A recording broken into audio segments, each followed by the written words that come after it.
Moritz Lindner. He's a founder of Reisetopia and Sweet Spot. If you're smart enough to make these little gestures, and these little gestures are things that stay in mind, we'll always remember that. Delta, they teamed up with Porsche. So now if you fly from Los Angeles and you have the elite status, you will be picked up in a red Porsche 911 GT3. Yeah, so basically like that, people were actually still approaching the website and we were able to grow our user base. Moritz, you're flying first class, you're staying in the best hotels worldwide. What was the most memorable stay you ever had? One of the more difficult questions, I'd say, because I mean, there's so many memorable stays you might be having, or memorable flights as well, because I always think it depends very much on the context you're in. So it's not actually only about the quality of the product per se, but I would say that mostly the stays or flights I enjoyed the most were the ones where I just got the best value from using, for example, miles and points, because I just thought I made such a great deal. So for me personally, that's very often still connected to how much I enjoy a stay. So basically the feeling, if you're sitting in Lufthansa first class and you see like, hey, I paid $200 for this flight, and the guy next to you paid $10,000.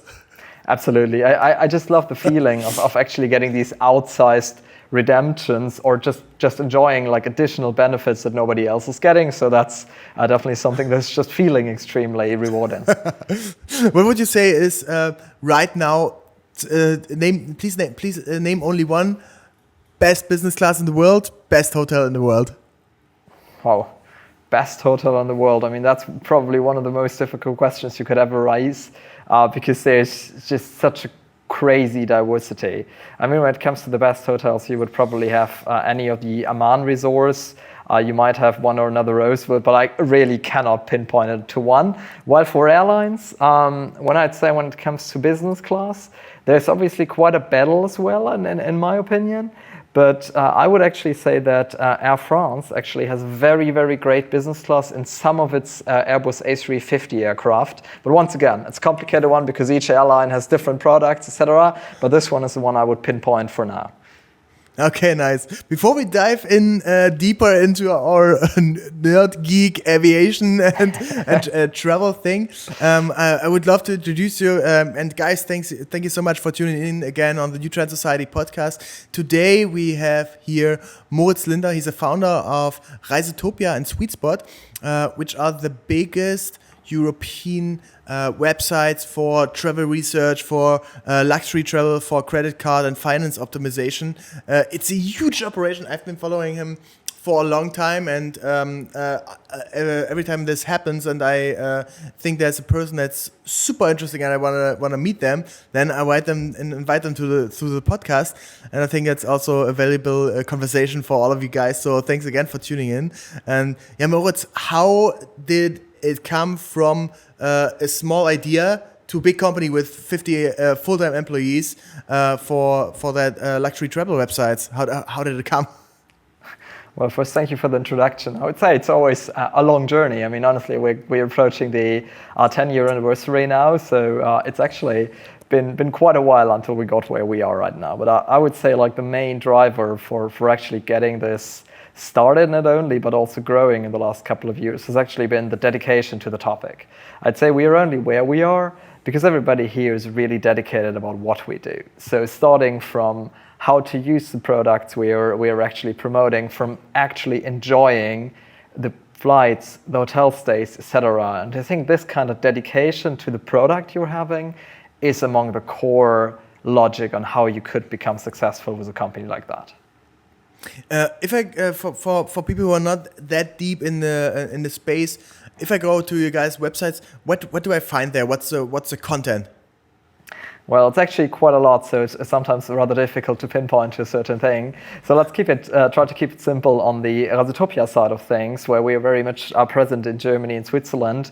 Our website is absolutely about everything that's regarding loyalty program as well as financial optimization. So say whenever somebody is looking for collecting points and using them, that's where to go to. But it's also about any financial decision you're making, be it choosing the right credit card for travel, a premium credit card, or alternatively, even a bank account or any savings account. We're trying to get our clients the best tips possible. And we inform everybody about anything happening in the luxury travel sphere. So you might find up to 20 articles a day released on our website. So everybody should find something if you're interested in either luxury travel, loyalty programs, or anything regarding financial optimization. Plus, we also have our Sweet Spot project, which is all about having a luxury travel agency, which is among the best you can find whenever you're looking for booking any lifestyle or luxury hotels due to additional benefits, great service. That's it. 1 minute introduction as soon as I can do it.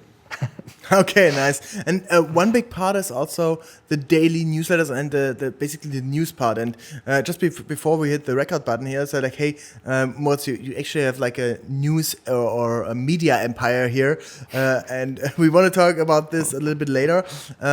But basically, you're sending out thousands and thousands, 10,000s of emails every single day with the latest deals. And basically, if there's an offer or a good deal on an airline, let's say an airline does a promotion, it's basically maybe British Airways, Lufthansa, United, or your beloved Air France, and they have a good deal for, I don't know, let's say a business class Paris to Los Angeles for $1,800.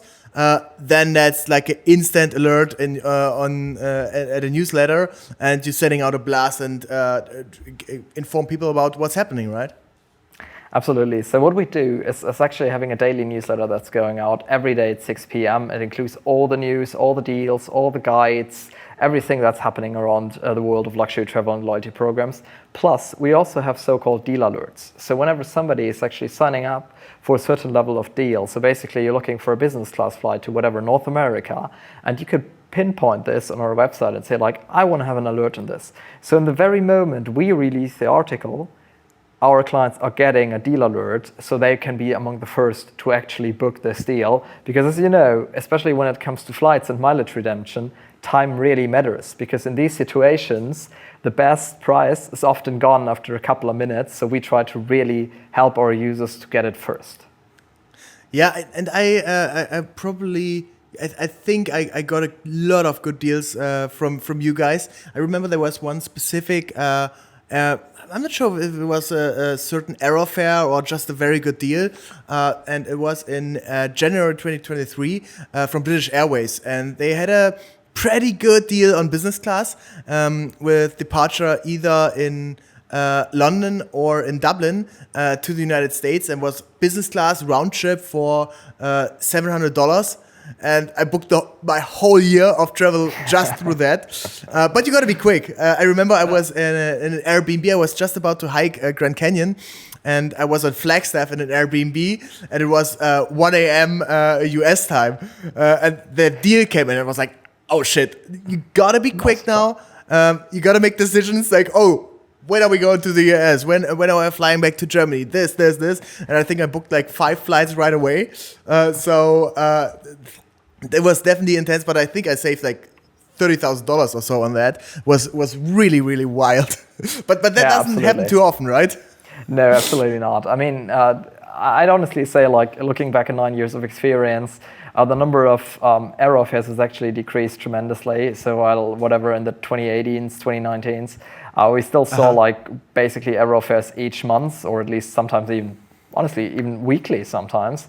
Nowadays, it's relatively rare to see real airfares. However, there are often also regular deals that can be very attractive. So depending on which airport you're departing or using miles. So we always try to look at these different angles, like look at regular deals, look at airfares, but also look at miles redemptions. So we try to actually have interesting deals every single day. So whomever is looking for business or first class flights, there'll be a certain level of deal on our website every day, because there's so many cool things to do, be it using miles or be it choosing a different airline, a different airport to depart from. You can always save money, especially when it comes to premium travel.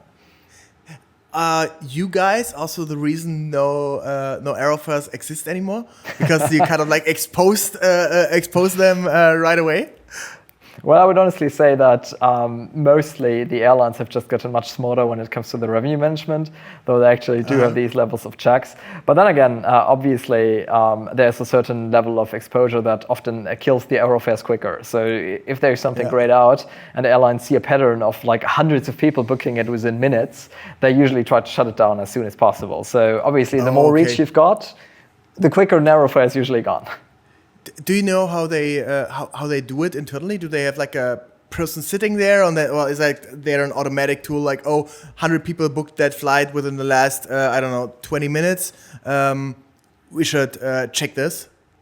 Well, obviously it depends on the airline, because every airline has a different revenue strategy in that regard. However, I would honestly say that in the last couple of years, most airlines have used much more of a systematic approach to that.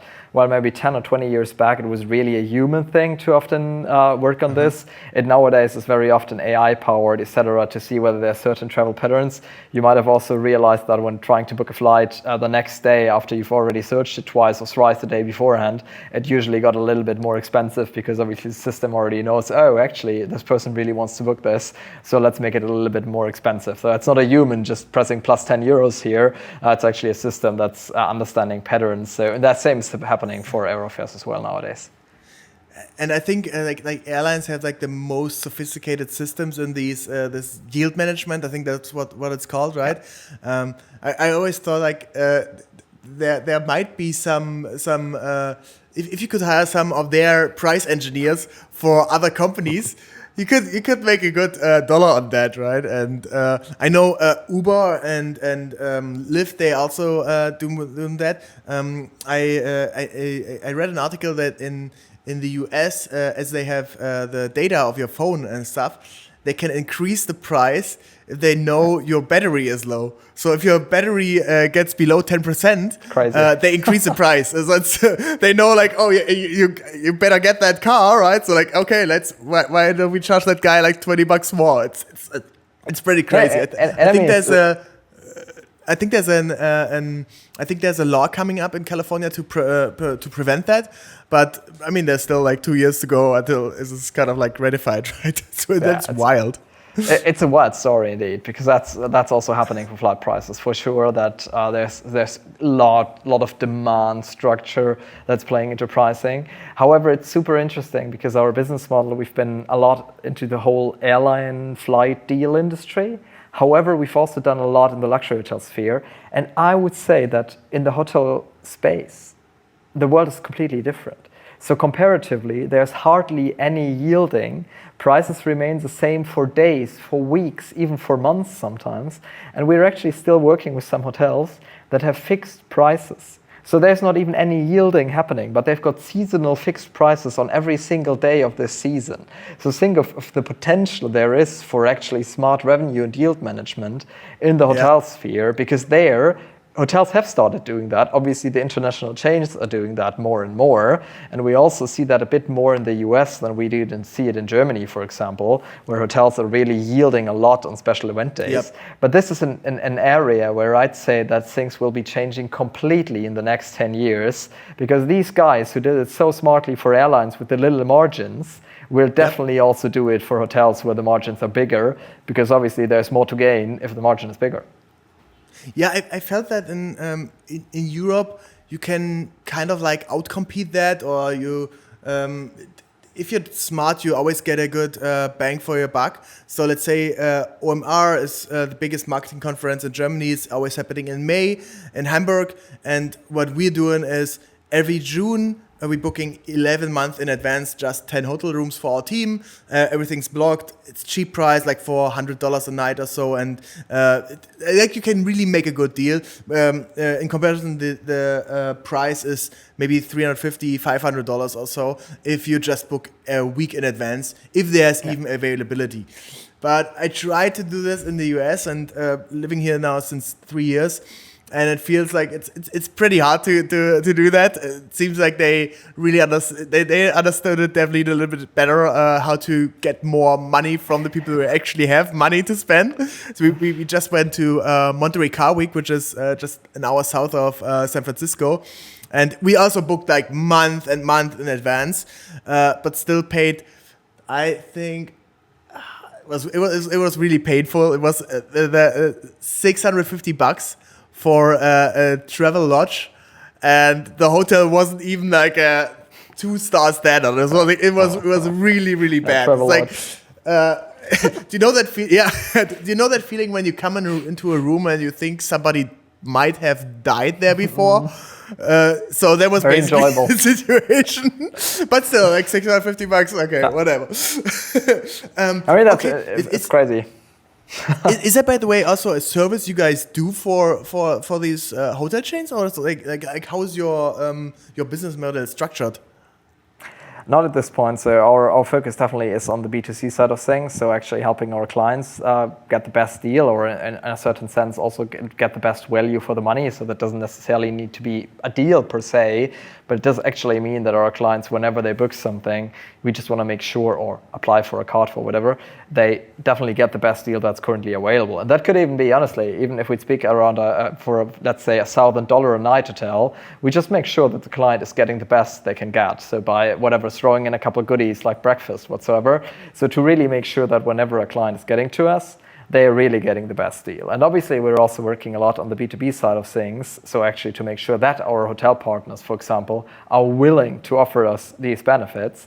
And we obviously try to bring this all together to ensure that the clients at the very end are the best off. But then again, we obviously need to also balance this, because obviously nobody wants to lose in this game, neither the client nor the companies. But I'd say we really found a good angle there on making everybody happy as much as possible. Do you guys have a big community? Like, how many newsletter subscribers do you guys have right now? We're in the mid 5 digits, approximately. It depends a little bit on how you look at things, because what we try to do is we actually throw out inactive contacts again. So basically, we try to rather keep it in like 20,000s to really make sure that the clients who are in this newsletter are super active. So we try to approach like 50% open rates, like 15% click rates, to actually have people in there who really want to read that stuff. We don't want to be one of those newsletters where somebody is like every single time just pressing archive, or just ignore them completely, but instead really make sure it's something our clients care about and they want to read. Because I just don't want to have a client in my newsletter base who basically doesn't want to read this, because it's just not a good fit in the very end. It's spam for them and it's effort for us we just don't want to have. And now you have the successful business, the big community, the fancy office and all that. But how did this all come? How did you start it? And I want to understand a little bit the whole journey, or because I know when you start something new, it can take years until it gets traction. How was it in the beginning, and how did you start it out? Well, it took years to get traction. No, honestly, I mean, we started this completely different than many startups do. So basically in 2016, this whole thing was everything but a company. We started this as a hobby. We all had different jobs. I was actually working at the European Parliament at the time. I was actually in politics, totally different business, you know. And then we would just we came together, basically, the founders of the company, because we were interested in the whole topic of loyalty programs. We were interested in actually sharing our expertise and sharing what was possible with this, because we wanted to make sure that other people also have the chance to enjoy what we are enjoying by smartly optimizing their travels. That's where we started, and that's not been anything we connected with a business plan or anything. But when we started, we actually thought, let's create a website, let's create content for everyone. Nobody had the idea of earning money with that or making it a big company. And until today, I would say that this actually is the main reason for our success, because we never were in a situation where we actually forced ourselves to actually make this successful, but instead we build it in a way that it's client first, not revenue first. Pretty much in the first year, we hardly earned a single euro on what we were doing, but instead we were just creating content for the sake of creating the content and building a community. Only when we realized that actually the community started building itself and growing and growing and growing, we started to think about how we could monetize this without cannibalizing any quality or actually community focus we were having. And that's also the reason why it took more than 2 years actually until we started to properly earn money to actually pay ourselves anything.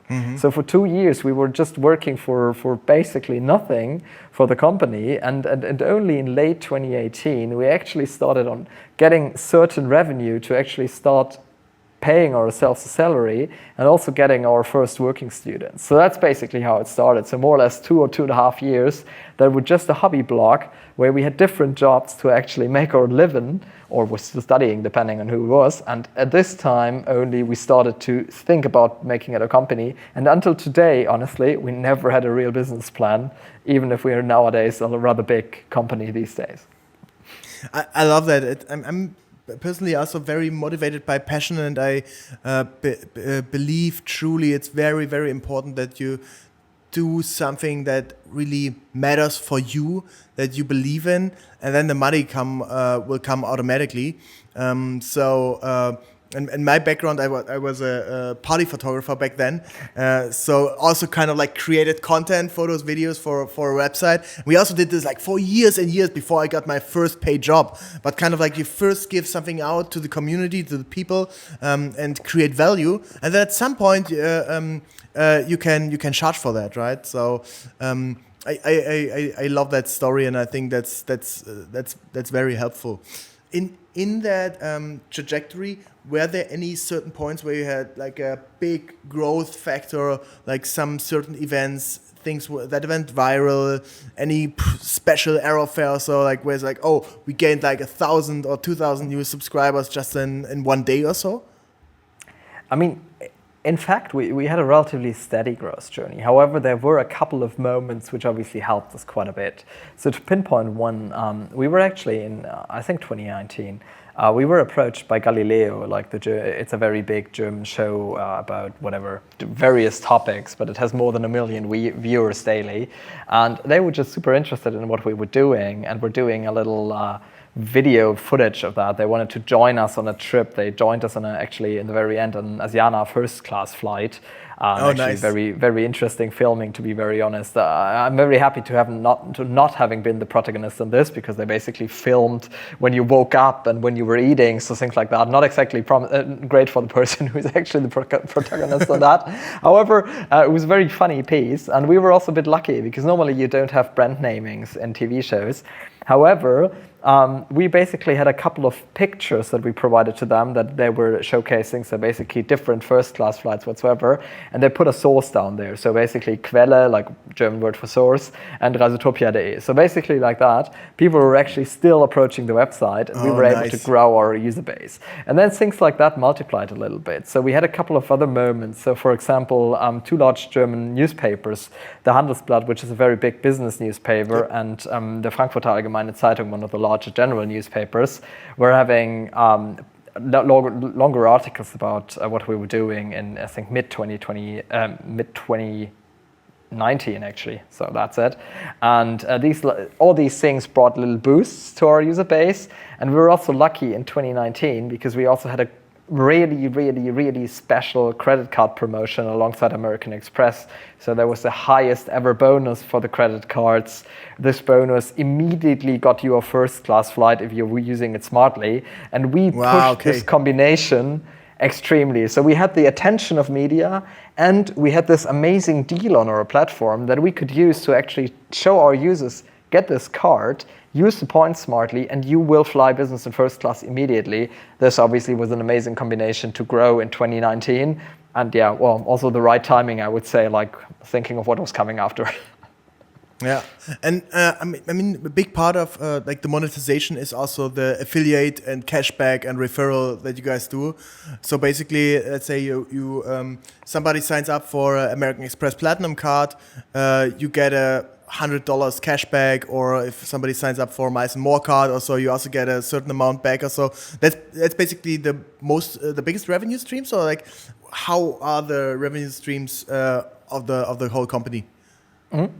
So basically, we need to look at 2 different business areas here again to actually ensure that it's properly displayed. So first of all, on the Reisetopia side of things, where we also started our business, it's obviously a lot on the one hand about our affiliates. So basically what you were saying. So we usually get a commission when a client is applying for anything on our website, pretty much. So depending on which card you're applying for or which bank account you're opening, through a link of ours. So in case you follow any recommendations, so clients, whatever, for example, compare credit cards and then they decide for A, B, or C, and whichever of the cards they apply for, we get a commission. So that also helps us because we want to make sure to actually recommend the best product to our users. But then again, we also have partnerships with all banks. So we can actually independently recommend the right product because for us, it doesn't really matter whether the user is getting product A, B, or C.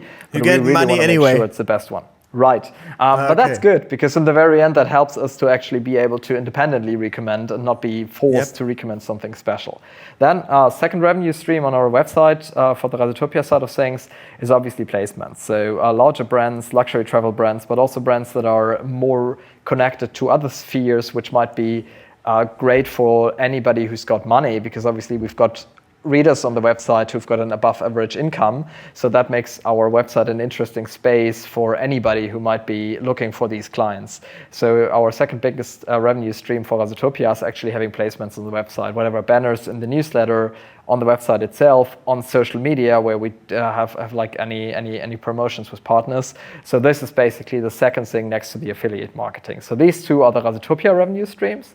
And then on the sweet spot side of things, where we've got more this agency kind of business, we do get a commission for any booking and any client staying somewhere. So if we have a client booking a luxury hotel with us, obviously when that client is paying and checking out, we do get a commission afterwards on that.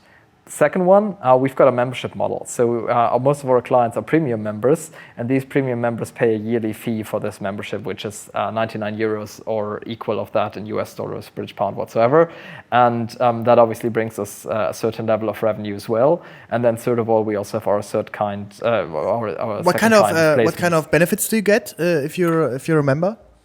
So all our Sweet Spot Premium members do get a complimentary breakfast for two. They do get an upgrade upon availability. They get an early check-in, a late checkout. They do get usually a welcome gift for most properties. And then they very often also get a $100 credit for their stays. So it really is quite a value. So what we're usually saying is it's around 500 euros or $500 if you'd like for a 2-night stay in average. So that really pays off very quickly. And you got that idea from credit card benefits, probably? Well, there might be relatively similar credit card benefits as well. We were obviously always fascinated by that. But then again, what we always saw for that, we actually had the idea of making that a bit of a broader thing. So not having only a selection of 1,000 properties, but a selection of more than 4,000, which we have right now. And I would actually go as far as saying we will have 5,000 eventually by, let's say 2026. Maybe my hotel contracting team will kill me if I'm saying that, but still, I'd say it continues growing. And we also want to make sure that the service levels we're offering are above whatever any other company is offering. Be it a credit card company with a much larger staffing or some other competitors, we want to make sure that a client is getting top-notch service. We've got a team here in Germany in our office that is available for our clients 365 days a year. And these people actually know what a luxury hotel is, and they actually know how to recommend the right property, and they know what to do if anything is going wrong. So we really take the credit for a great stay, but we also ensure that when something goes wrong, if a benefit is not given, if there's anything else happening, we make sure that it's made right during the stay. And if that's not possible, we will compensate the client afterwards to ensure that we've got 100% satisfactory reviews. And we see that on Trustpilot, where we're sitting at 99% satisfactory score with a 4.9. It's still a way to go to the 5.0, but we're getting there. Nice. Let's talk a little bit about brand and also this whole product offering. And I would love to maybe roast, but also value some brands. Like one assumption I have is a lot of benefits that, let's say, if it's a credit card or even an airline status or so, you get, it's always this thing up on availability. So basically, it's kind of like a little bit of a fake or a hoax or so, and you think like something, hey, Okay, now I have this, let's say Lufthansa Senator status, the Starlines Gold or so, and I might get an upgrade or might get it or so, but in the end, it's more like a sales trick that you going towards that goal. But when you're actually there, it's like, oh, sorry, we don't have availability, we couldn't upgrade you, we couldn't offer you the late checkout. How do you feel about that? Doesn't that destroy the brand more than the benefit actually gains? It's actually a very interesting thing, because we are obviously faced with the same situation, because we promise our clients they're getting benefits. So we are more or less. And I mean, I get it. Boat. I get it from I get it from an operational standpoint, right? If somebody books the suite and you can, then you can't just upgrade everybody else. But in the end, it's about the customer experience, right? Absolutely, and I'd say it's always important to strike a balance. I'm a big fan of honesty, because I think that whenever both sides, or even all three sides, when we're also included with our sweet spot product, need to act in a good faith. Why am I saying that? Because our clients are very understanding when it comes to not getting an upgrade, which is up in availability. When there's like a large event, or they get to the property and they see, oh, it's busting from people. There's so many people around and it's just full. There's something happening. There's no availability online for hotels anymore. And they get there and they don't get an upgrade or a late checkout. No issue taken at all. But then again, sometimes there are situations, and everybody who's in the loyalty sphere knows that, you're getting to a hotel, it's absolute no season at all. There's nothing going on. You get there, you can book any room category online. You get there and they tell you, no availability for an upgrade. This is something where I'm really getting upset. And if we see that happening for clients of ours who book a property with an upgrade on availability through our sweet spot service, you really make pressure on the property, because we don't accept this level of inhonesty, because we want to make sure that a benefit upon availability is granted if there's availability. If that's not the case, everybody is fine and our clients will not complain. But we really want to make sure that this is happening. And we obviously all know from the loyalty sphere that some hotels like to play games. So what are we doing?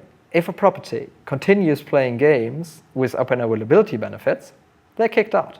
We're just going to have them out of the portfolio, because we want to make sure our clients are happy. And if they're not, we all lose. The hotel loses, we lose, and the client loses. And that's where we care a lot about that. And we obviously also try to improve and also look very closely at benefits that are guaranteed. So we do have a couple of brands or also hotel partners that offer guaranteed benefits. I would point out Rosewood or Mandarin Oriental, where we very often have an upgrade that's not only guaranteed, but it's actually immediately confirmed when you make the booking, for example, which I'd say is really great. And then we obviously, when we look at the Reisetopia side of things and we look at loyalty programs, the only thing we use as a hard fact, we basically use as something that we tell the client is really a great benefit, then it's actually something you can use all the time with no strings attached. And we also make sure that our clients are actually knowledgeable enough to use their miles in such a smart way that they win the game of availability versus no availability, because we tell them when and where to use their miles smartly. So they basically win this little game where the airline is trying to restrict award seats for business and first, but we are actually pinpointing the ones that are available and that are the best deal. So our clients actually know on where to use the miles. So this availability thing is not too much of an issue there anymore. If you would build or if you could draw yourself an ideal premium credit card, and then it comes to customer benefits, would you rather choose a couple of hard facts, or it's like, oh, and we have this and this and this and up on availability and maybe, and make it very complicated to get them or so? What do you think is like the best approach there, and maybe what kind of benefit would you wish for yourself? It doesn't have to be realistic, but what do you think would be cool? Well, honestly, I would say that there's a certain balance between the two, because there could also be ways of thinking this more broadly. Because in the very end, credit card benefits that are offering outsized value, so basically say the whole range of benefits is worthy much more than the yearly fee, this is possible if clients are not using all.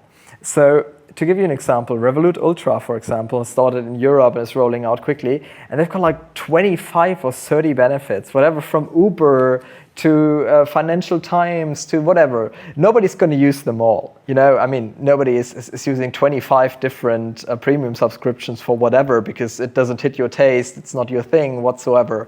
And I love this approach, because what you do is you basically offer a full range of things that might be worth thousands of euros, but in the very end, every client can pick what they actually like. So they will just use their 5, 6, 7 premium membership that they need, and they still think they get actually real value because they get benefits they care about. And still in the very end, the whole mass makes sense for everyone. It makes sense for the brands that are connected, it makes sense for the credit card, and it makes sense for the client, and everybody wins. While on the other hand, I don't like the idea of having benefits that are upon availability and that nobody really uses or so complicated, because what we get from our clients is that they want to have things that they can easily use in their life. They don't want to have a credit card to take hours a year to think about, oh, I have to use this still, oh, to use this, I have to make that, and so on and so on. Our clients want it easy. They want things they actually care about, and they'd rather forego a little bit of additional value to actually have something very easily to use and actually that's fitting their lifestyle. So that's what I would be aiming for. Okay. So, and basically on the business side, let's say you're working at Revolut or so, or like Revolut, they only pay that fee to Financial Times if the people activate that benefit actually? It's actually a great question, because that's something we've been working on the B2B side for different products of ours as well. And I do know that there are different models for this. So sometimes, depending on the brand you're working with, you do have this pay-per-use model, but sometimes you also have this pay-per-availability model where you pay regardless of whether the user is using it or not.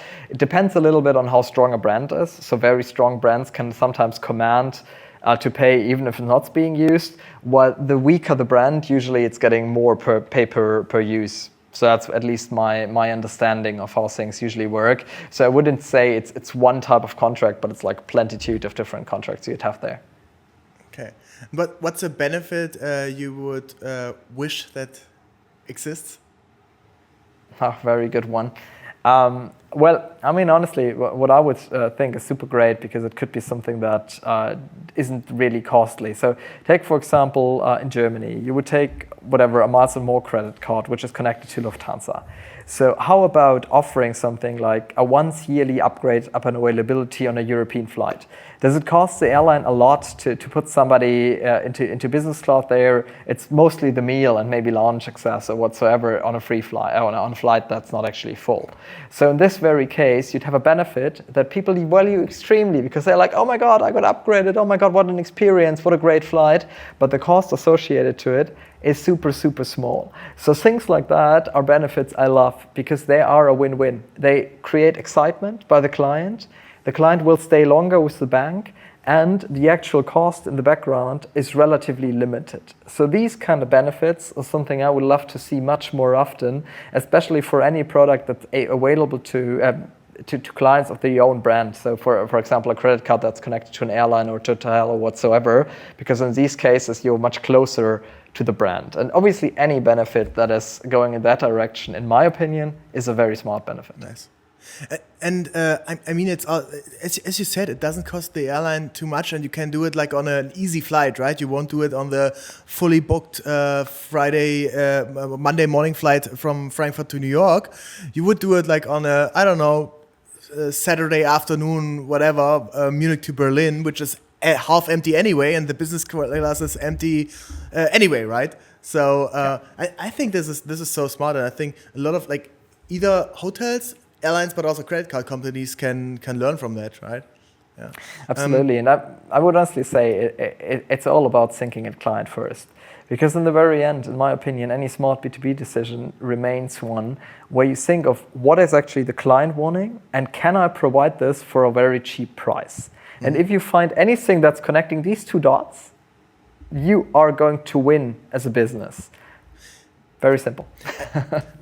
I mean, US airlines did this for a long time, but read that they're kind of like stopping it or making definitely a bit less these kind of like automated upgrades, right? Back in the days or just a couple of years ago, if you were kind of loyal to the airline, you were always upgraded to main cabin, even to business class or like domestic first class. But they also stopped about that, probably also because of yield management reasons, right? Yeah, interestingly, they didn't actually stop doing that per se, but what they did much smarter is they are nowadays actually selling first class more easy. So what they're doing in the US is a super smart way. Instead of actually killing the benefit, they make it a little less valuable because they sell first class a little bit cheaper.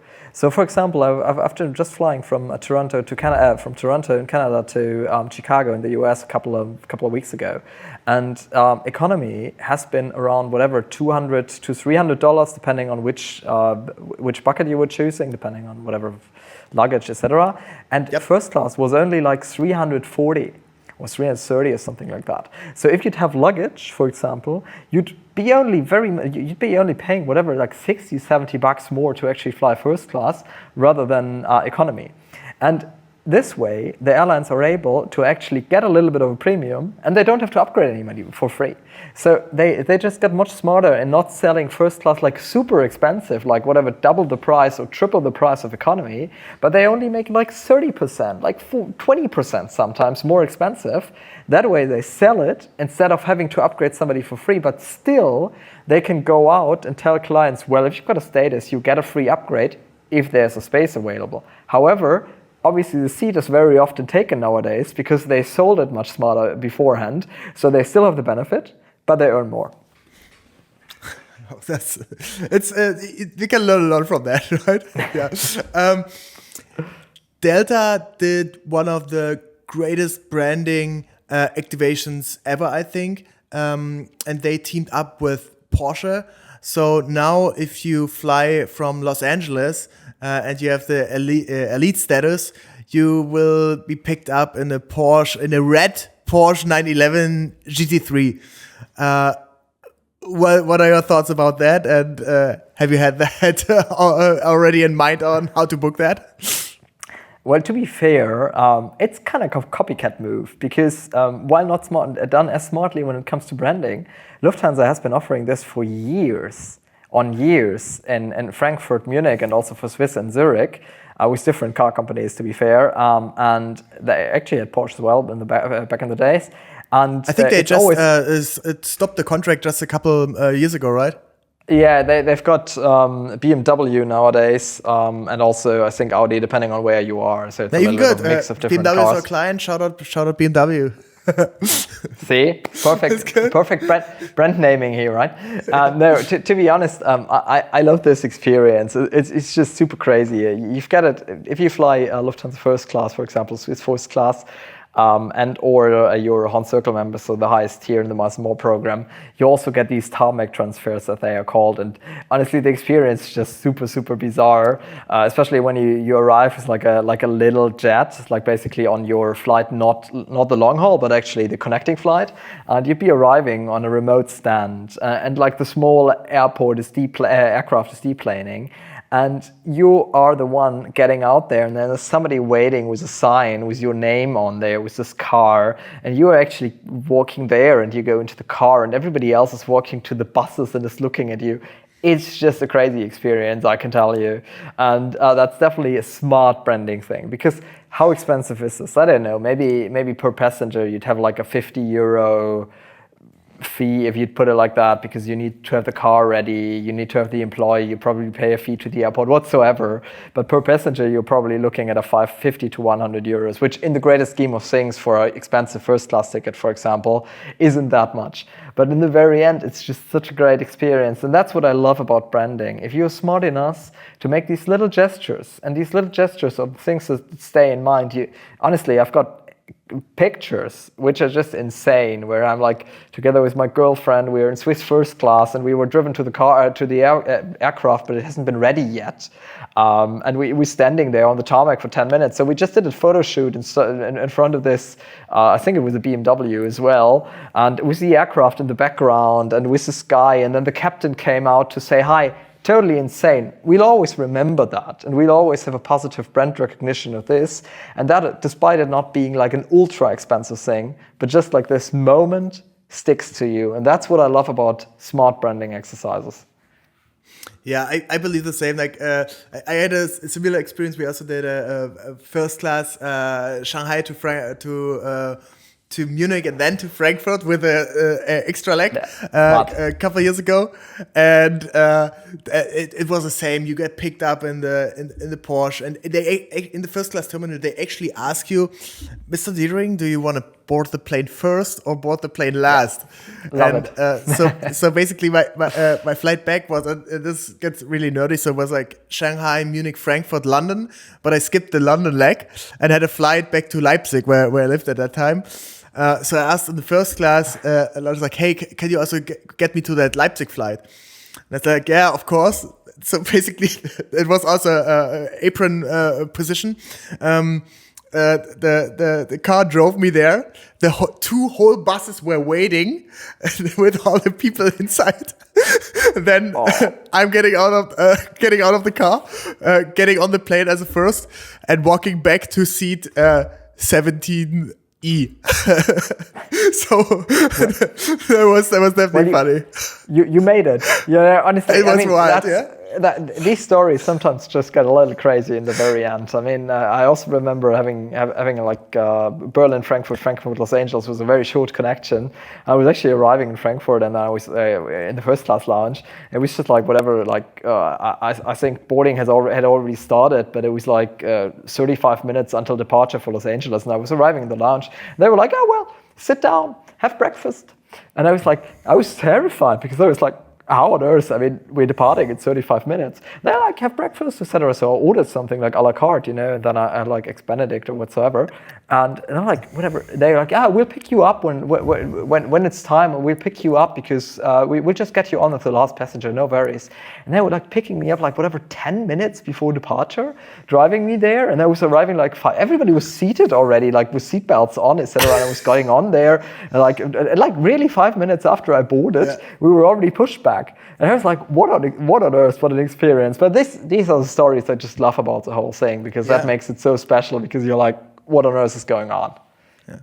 What I'm wondering is, if airlines do that, like they of course have like this tarmac experience is definitely special. How can hotel companies learn from that? Or how can other brands, sports companies or so, learn from that to create like these once in a lifetime experiences that first create a great brand recognition? I mean, the 9/11, right? They probably have like one or two at least, and not that many people are able to do it. And of course, there are also like certain restrictions that you get it up on availability, right? Yeah. But anyway, I think just the pictures are so massive. It's so big. What do you think can hotel companies learn from that move?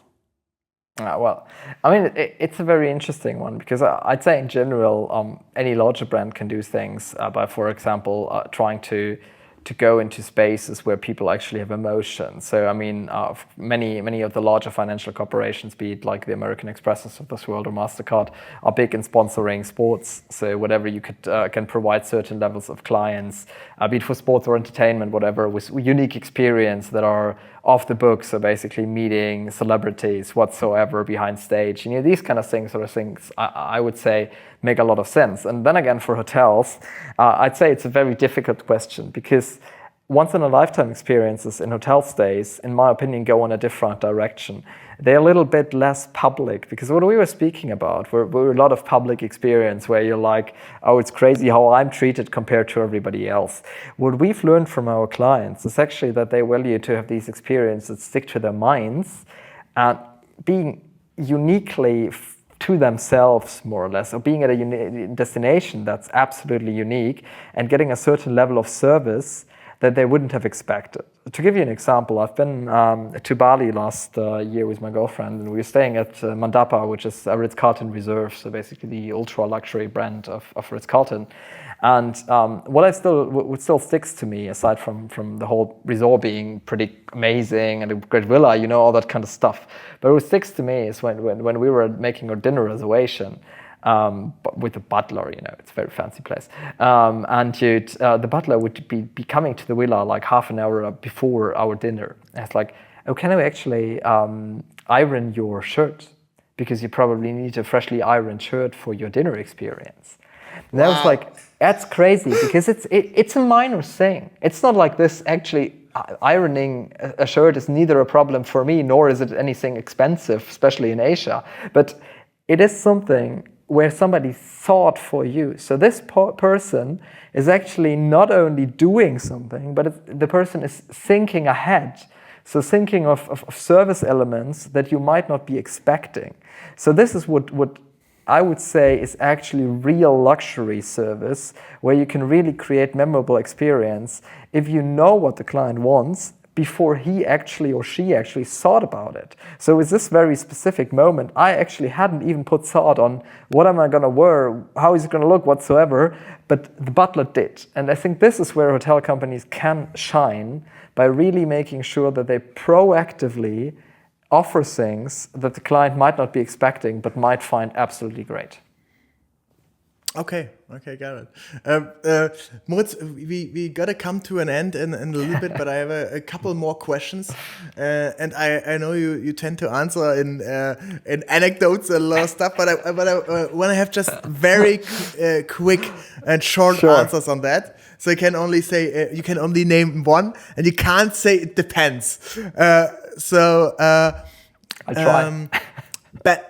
Best credit card in Germany, hands down. Well, Amex Platinum still has the lead. Okay. Best business class domestic in Europe. Aegean Airlines, yeah. Nice. And also my favorite. Best business class worldwide.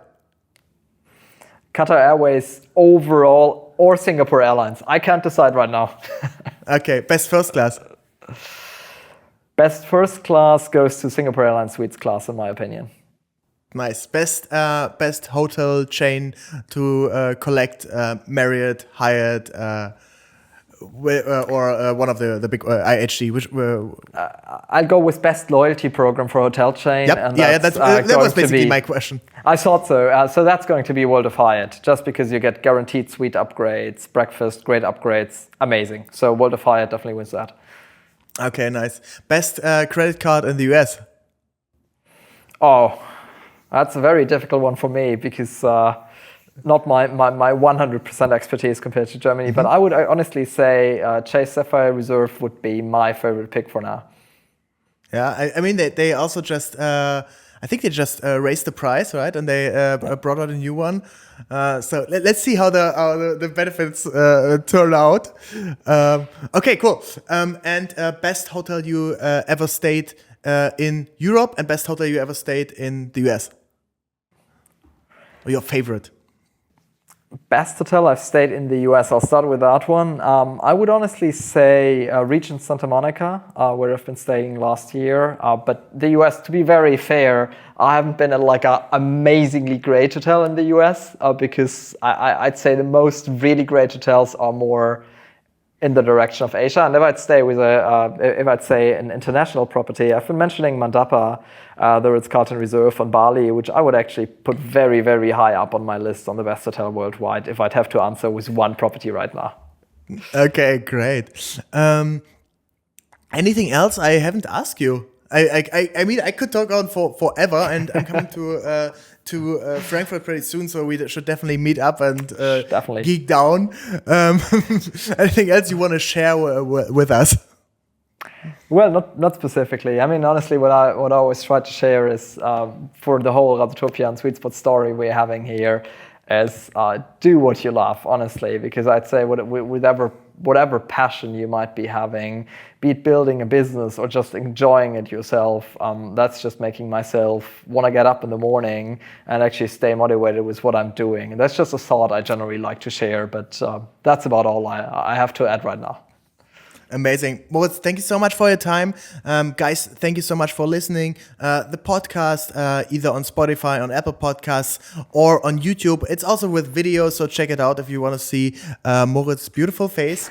So nice. Otherwise, if you like this episode, if you know one person who's interested in branding and experiences, in marketing, please share it to a friend. That's how we grow. We put a lot of love and a lot of work into the podcast, and your recommendations help a lot in discovery. So yeah, super excited.